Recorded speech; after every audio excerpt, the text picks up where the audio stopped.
School Press. My name is Dr. Sarah Fry, and today's topic is how our specialized tool, the Pediatric Illness Classroom Survey, or PICS, can help you detect and assist students who are experiencing educational consequences of a head injury. Let's consider a case. Sean is an exuberant 8-year-old boy.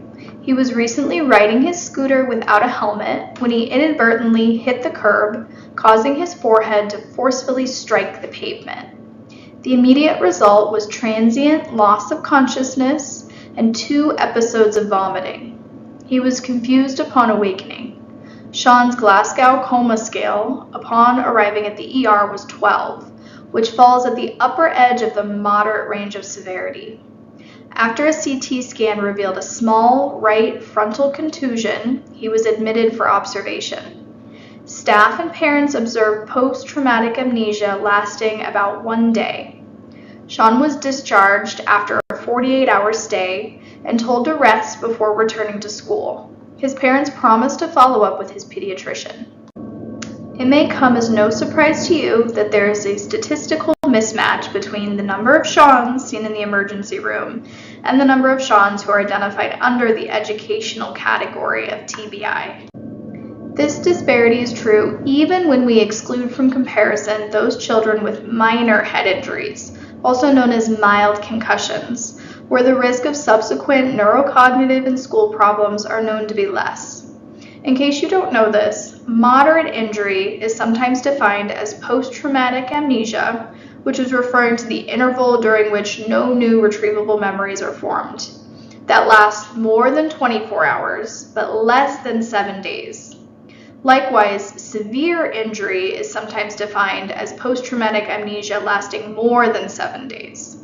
In other words, regarding both moderate and severe injury severity, we're talking about something more consequential than what is often termed a slight concussion. This is a how-to video on the use of PICS as your touchstone for school-based TBI identification. You see listed here are a group of professionals who brought diverse perspectives to the construction of the 44-item PICS answer form and its 80-page user's manual. Research shows 5 areas that are vulnerable across pediatric illnesses. This is also true for head injuries, similar to what has been found about conditions like epilepsy or brain tumors. PICS captures all 5 of these by way of structured teacher ratings. Section A concerns current academic and neurocognitive skills. Section B inquires about retained skills to rule out regression related to an illness or injury.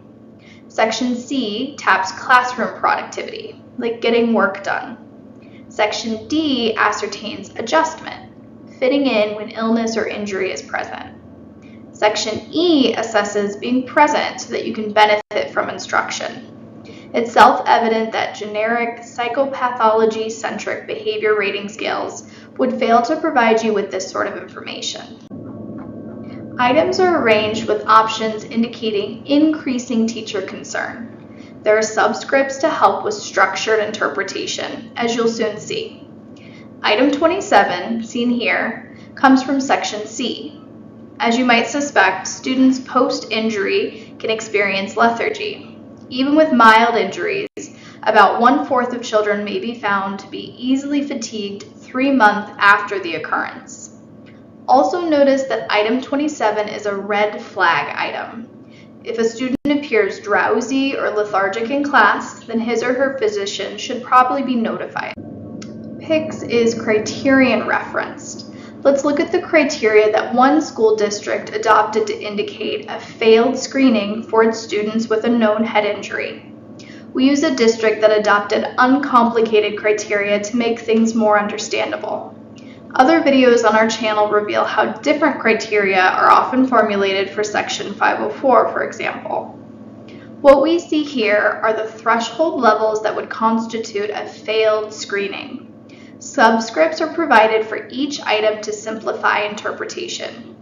For example, in Section A, any items rated as substantially below classmates, which would be 3 or greater, regarding academics, language, or fine motor skills, might suggest a problem sufficient to signal a failed screening. Now let's touch on the uniqueness of Section B. Because it deals with lost skills or capabilities, which are inherently more worrisome, any item indicating even slight loss, which would be a rating of 1 or greater, might suggest a failed screening.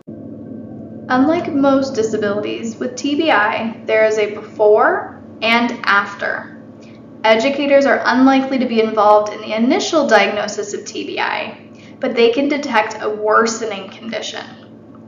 PICS, thus, must inquire about lost functioning in a way that behavior rating scales, whose primary task is to inquire about status psychopathology, do not.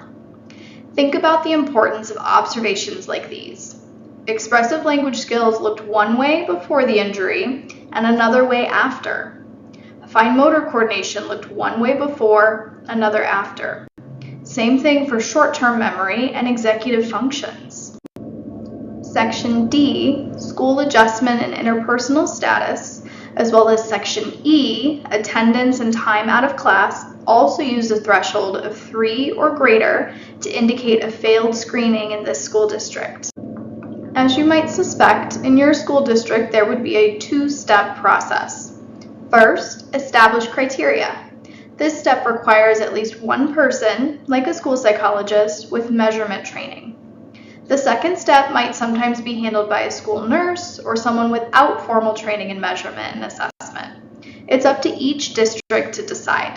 Why should your district consider using PICS? Because PICS accomplishes these 3 things. It simplifies routine screening after a head injury. It guides focused, comprehensive evaluations when warranted, and it prompts fair application of TBI criteria under IDEA via a simple checklist. Let's go back to Sean's case to learn how. Here are the highlights from Sean's 44 items completed by his teacher. As you might remember, a threshold for failing the screening in this district was any items 1 or greater in Section B, denoting any skill loss.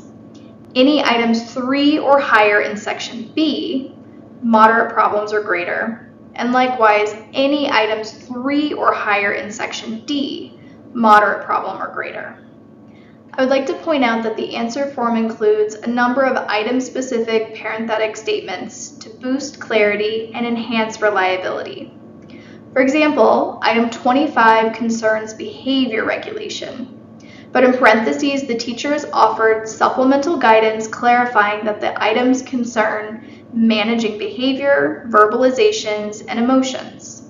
Sean exceeds the established thresholds in Section B, C, and D. He did not pass the screening. Sean's school team could, in turn, use this fact to address TBI eligibility. You're looking at a small portion of the back page of the PICS answer form. Here you see that the school team either had the attending physician sign a medical certification or had Sean's PCP do so. In Arizona, a provider signature is required on a form. In other states, such as Pennsylvania, it's simpler. All that's required in Pennsylvania is evidence of a qualifying diagnosis. So getting a release of medical records is generally sufficient to determine and record on campus the diagnosis. Crucially, you'll see here that Casey Walker, a school psychologist, confirmed every criteria for TBI by the 4 checked boxes. Of course, final eligibility determination may await additional information collection and/or a comprehensive evaluation, such as by a school psychologist or an outside neuropsychologist. Findings from PICS can promote a more intelligent and informed evaluation. This is especially true for school psychologists. In our experience from practice in Pennsylvania, Illinois, Texas, and Arizona, neuropsychological evaluations often utilize batteries that already tap areas commonly impacted by head injuries. For Sean uniquely, PICS item responses raise the prospect of working memory or short-term memory problems. Some psychologists might thus add to the standard working memory index on the WISC with subtests from the RAML or NEPSI. It would be the same idea if long-term memory problems were flagged by PICS. or if receptive or expressive language problems were endorsed by Sean's teacher. As you can see, results might also suggest the need to gather information about executive functioning or in-class work efficiency and accuracy. School psychologists certainly know how to do these things. PICS merely helps guide the evaluation process. The PICS manual contains a table entitled Comprehensive Evaluation Guide, where additional focus might be needed. It lists assessment tools by name and more general assessment procedures that might be indicated based on which items the teacher rated as above an established threshold. Big picture. PICS can add structure to the decision-making process regarding TBI and in turn set the stage to help students with IEPs or informal supports. We're sure that your school district can benefit from the use of PICS to help address TBI. But PICS can also do more. See our videos on PICS for Section 504 and OHI for more information. Visit our website to learn more about PICS or contact us via our website. We would be delighted to provide you with additional information or offer suggestions about PICS use. Thank you.